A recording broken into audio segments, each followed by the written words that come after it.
Hi, welcome to another video in the first few minutes series. This is where I take a look at the first few minutes of a new customer journey in SaaS. So today I'm looking at ManyRequests, which is client portal software for agencies. Okay, so try it now, try it for free. Going to go ahead and click on try it now. So start your free trial. Okay, quite a few input fields to fill out. Which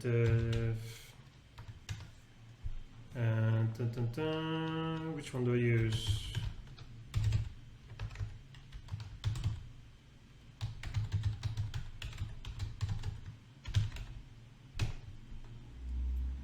What stage is your business at? Just starting. What services are you selling? UX, customer journeys, reviews. Not using an alternative. How did you hear about us? Twitter.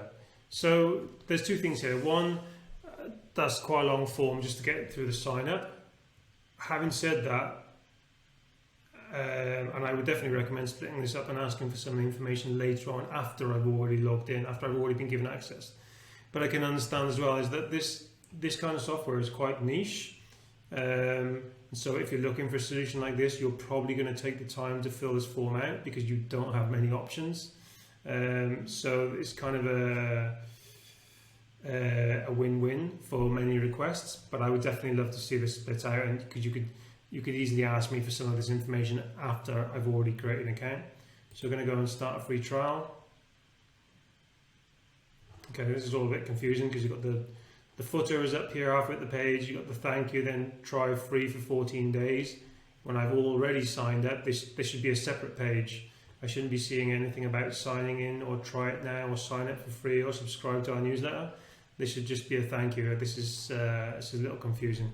Okay, so I validated my email, or rather my account. I'm going to go ahead and give this a password.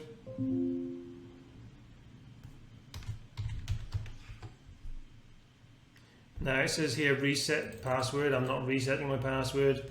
That could be confusing as well. I'm creating a password, so this definitely needs to be different. I appreciate you might be using the same form for both, but in fact, I would change this completely. I'm not, finished setting up your account. I'm validating that email, I'm creating a password, and I'm getting in. If you want to keep the password thing, that's fine, but I'm not resetting anything. I'm creating something along the lines of create your password and get started instead of reset. Okay, so I can see straight away we've got a nice little sort of welcome. Got an intro video here, some first steps, which are very important. So many people forget about this. So many SaaS businesses forget about this. Just get dumped in here, maybe with a create your first thing here, and that's it. No more education as to why I should be doing this or why I should be doing that.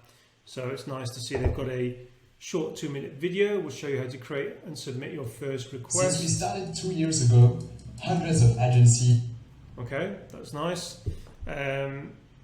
First steps, fantastic. Let me know the order. Set up your portal. Create services, share the service. So let's look at portal settings.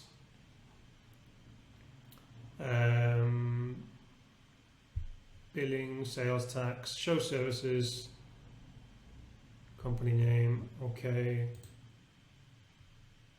Configure manual payments, okay, so you can take,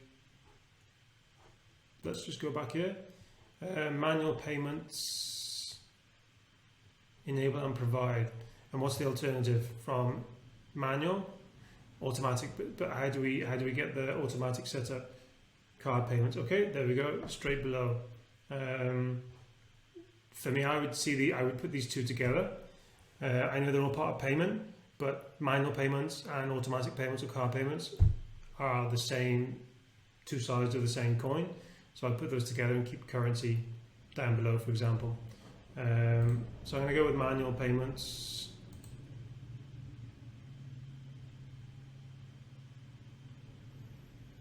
Okay, that was a bit weird. So enable manual payments, and now I can see there's a toggle. The toggle is active, but it would be nice to that's the only visual clue I have. It would be nice to have some kind of feedback there when I actually set that up and say, hey, great, manual payments have been enabled. Also, so that's been done, then how do I get out of this? How do I get back to, do I have to go to the breadcrumbs? Modules, no I wasn't there, was I? See, now I've been lost. So if I go back to the main dashboard, okay, so apparently I've set up my portal, create services.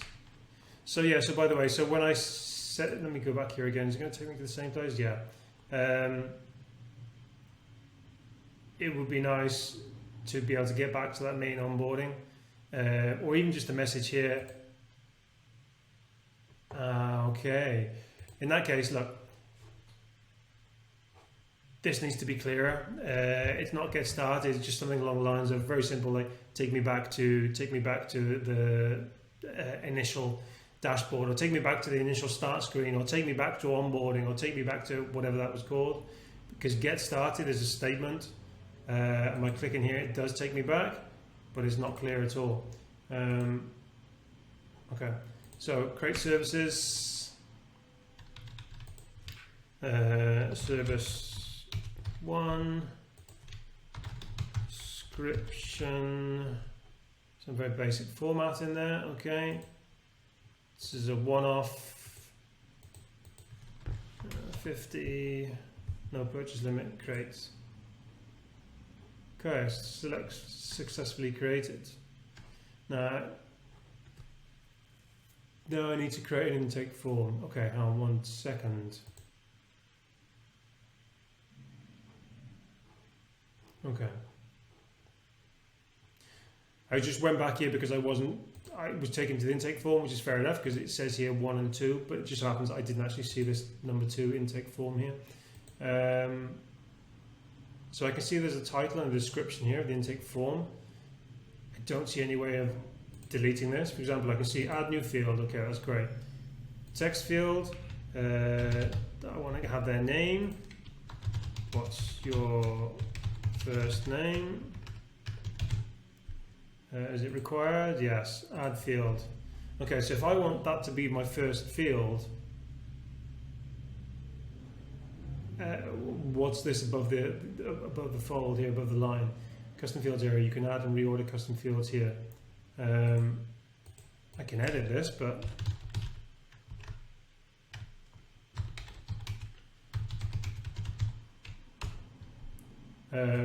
here there's no placeholder or anything else. It's like, what if I don't want to give this form a name? What if I don't want to give it a description because the customer is coming from a service they've clicked on my website?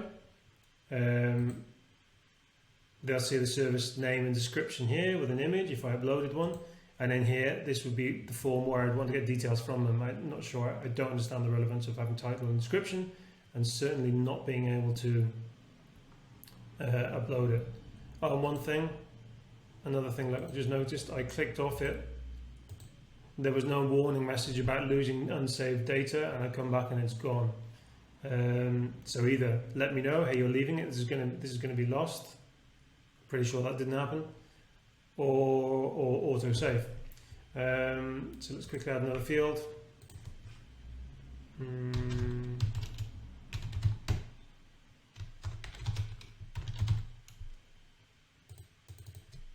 Your first name. Okay, so let's go ahead and save that. Okay, so successfully updated. Service details.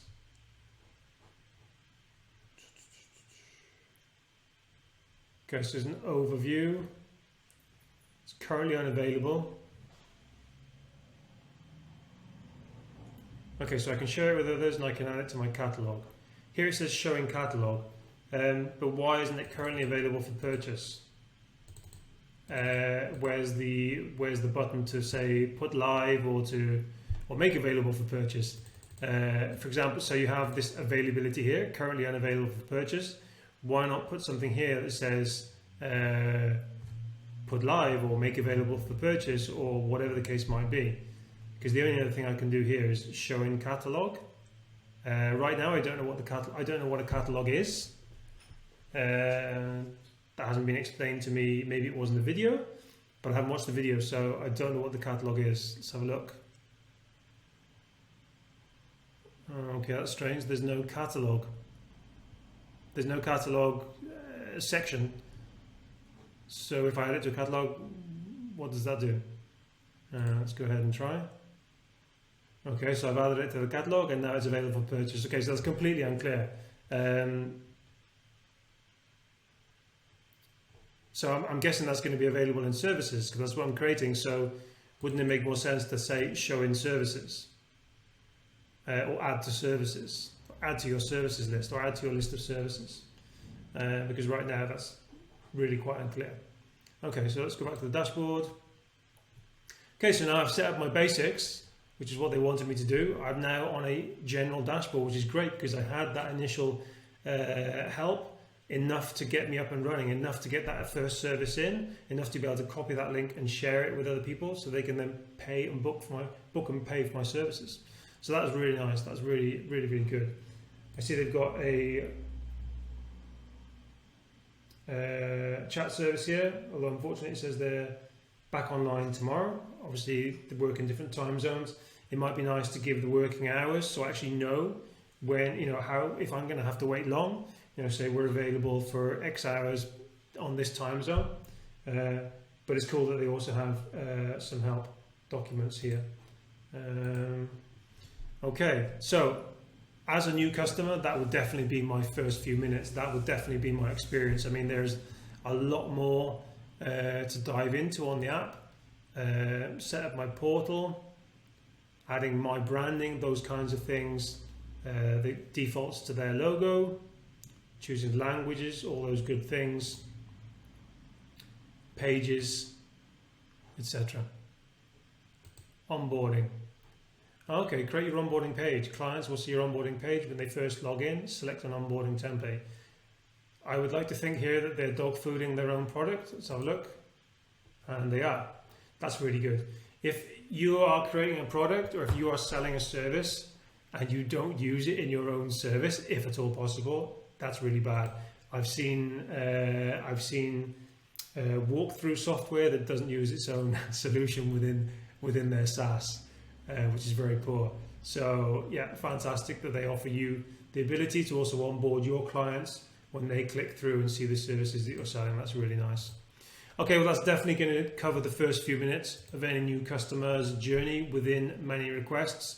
There are some issues there, potential places for people to get confused, to get lost, lack of consistency in language, those kinds of things. But yeah, it's looking pretty solid, and I would say, I'd say they're doing a good job.